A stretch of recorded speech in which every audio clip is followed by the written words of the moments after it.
राधे राधे मित्रों, कार्तिक मास के इस पावन अवसर पर श्री हरि को प्रसन्न करने के लिए हम सुन रहे हैं एक विशेष कथा श्रृंखला।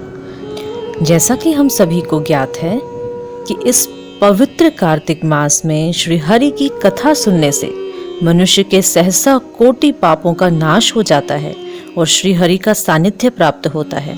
तो आइए इस पवित्र कार्तिक मास की कथा, इस श्रृंखला को आगे बढ़ाते हैं। प्रिय साधकों, पिछले अध्याय में हमने सुना किस प्रकार जलंधर और शिवजी के बीच युद्ध हुआ और जलंधर द्वारा उत्पन्न गंधर्व माया से शिवगण और स्वयं रुद्र भी मोहित हो गए। उनके मोहित होने के पश्चात जलंधर उनका रूप धर माता पार्वती के पास जा पहुंचा। माता पार्वती उसे दानव समझ अंतर ध्यान हो गईं। आइए अब आगे की कथा श्रवण करते हैं। राजा पृथु ने कहा, हे नारद जी, अब आप यह कहिए कि भगवान विष्णु ने वहां जाकर क्या किया तथा जलंधर की पत्नी का पतिव्रत किस प्रकार भ्रष्ट हुआ। नारद जी बोले, जलंधर के नगर में जाकर विष्णु जी ने उसकी पतिव्रता स्त्री वृंदा का पतिव्रत भंग करने का विचार किया। वे उसके नगर में उद्यान में जाकर ठहर गए और रात में उसको स्वप्न दिया।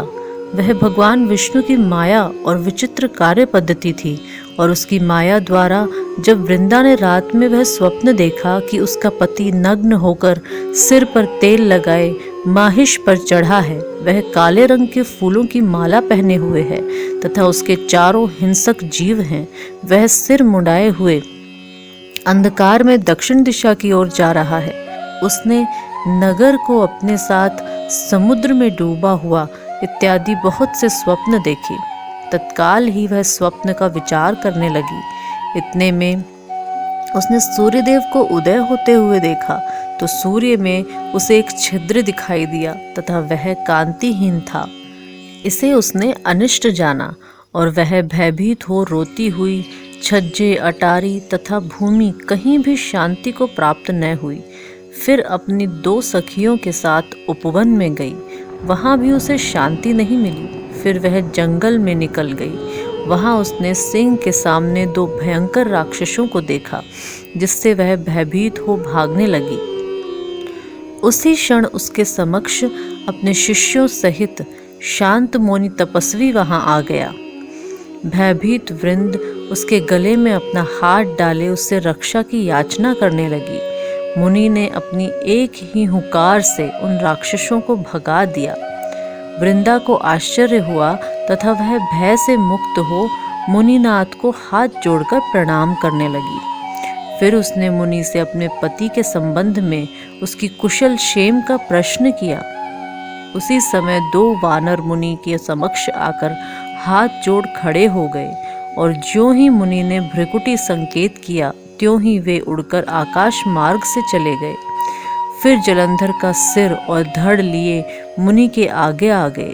वह अपने पति को मृत जान वृंदा मूर्छित हो जमीन पर गिर पड़ी और अनेक प्रकार से दारुण विलाप करने लगी।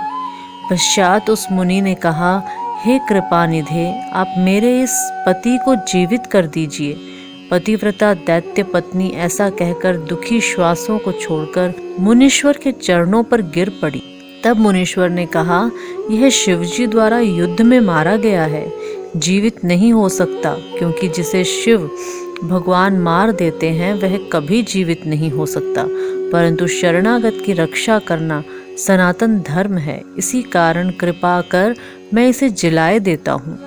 नारद जी ने आगे कहा, वह मुनि साक्षात विष्णु ही थे, जिन्होंने यह सब माया फैला रखी थी। वह वृंदा के पति को जीवित करके अंतर ध्यान हो गए। जलंधर ने उठकर वृंदा को आलिंगन किया और मुख चूमा। वृंदा भी पति को जीवित हुआ देख अत्यंत हर्षित हुई और अब तक हुई बातों को स्वप्न समझा। तत्पश्चात वृंदा सकाम हो बहुत दिनों तक अपने पति के साथ विरह करती रही। एक बार सूरत एवं संभोग काल के अंत में उन्हीं विष्णु को देखकर उन्हें पीड़ित करती हुई बोली, हे पराई स्त्री से गमन करने वाले विष्णु, तुम्हारे शील का धिक्कार है। मैंने जान लिया है कि मायावी तपस्वी तुम ही थे। इस प्रकार कहकर कुपित पतिव्रता वृंदा ने अपने तेज को प्रकट करते हुए भगवान विष्णु को शाप दिया। तुमने माया से 2 राक्षस मुझे दिखाए थे, वही 2 राक्षस किसी समय तुम्हारी स्त्री का हरण कर लेंगे। सर्पेश्वर जो तुम्हारा शिष्य बना था, यह भी तुम्हारा साथी रहेगा। जब तुम अपनी स्त्री के विरह में दुखी होकर विचरोगे, उस समय वानर ही तुम्हारी सहायता करेंगे। ऐसा कहती हुई पतिव्रता वृंदा अग्नि में प्रवेश कर गई। ब्रह्मा आदि देवता आकाश से उसके प्रवेश देख रहे थे। वृंदा के शरीर का तेज पार्वती जी के शरीर में चला गया। पतिव्रत के प्रभाव से वृंदा ने मुक्ति प्राप्त की। तो ये था 17वां अध्याय। हरे कृष्ण। तुलसी की प्रदक्षिणा करते समय हमें इस मंत्र का उच्चारण करना चाहिए। यानि कानि च पापानि ब्रह्महत्यादिकानि च तानि तानि प्रणश्यन्ति प्रदक्षिणा पदे पदे। आइए अब इसके भाव को समझते हैं। जो भी व्यक्ति तुलसी महारानी की प्रदक्षिणा करता है, वो उस प्रदक्षिणा के दौरान पद पद पर उसके समस्त ब्रह्म हत्या जैसे बड़े बड़े पापों का भी नाश हो जाता है।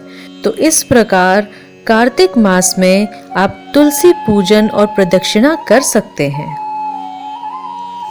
आइए अब तुलसी महारानी जी की आरती करते हैं।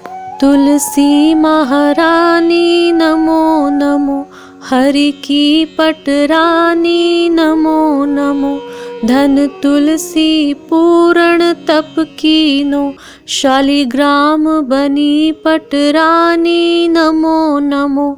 जाके पत्र मंजरी कोमल, श्रीपति कमल चरण लपटानी नमो नमो। तुलसी महारानी नमो नमो, हरि की पटरानी नमो नमो। कौन से महीने बोई तुलसी रानी, कौन से महीने हुई हरियाली नमो नमो। कौन से महीने हुई तेरी पूजा, कौन से महीने हुई पटरानी नमो नमो। आषाढ़ मास बोई रानी तुलसा, सावन मास हुई हरियाली नमो नमो। कार्तिक मास में हुई तेरी पूजा, मंगसिर मास हुई पटरानी नमो नमो। धूप दीप नैवेद्य आरती, पुष्पन की वर्षा बरसानी नमो नमो।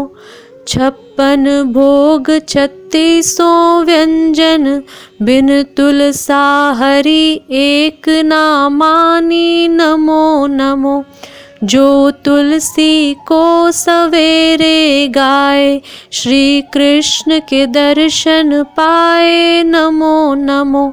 जो तुलसी को दोपहर को गाए, खीर खांड का भोग लगाए नमो नमो। जो तुलसी को सांझ को गाए, श्री कृष्ण की आरती उतारे नमो नमो। जो तुलसी को रात को गाए, श्री कृष्ण के चरण दबाए नमो नमो।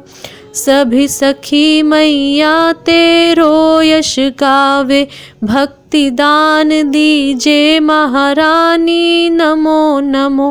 तुलसी महारानी नमो नमो, तुलसी महारानी नमो नमो।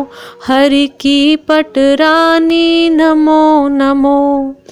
जय तुलसी मैया। अगर आपको ये वीडियो अच्छी लगी हो तो इसे अपने मित्रों और परिवारजनों में शेयर अवश्य कीजिएगा।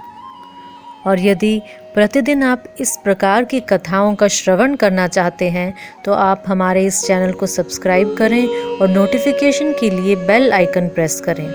मिलते हैं बहुत जल्द ही इसी प्रकार की कथाओं के साथ। हरे कृष्ण।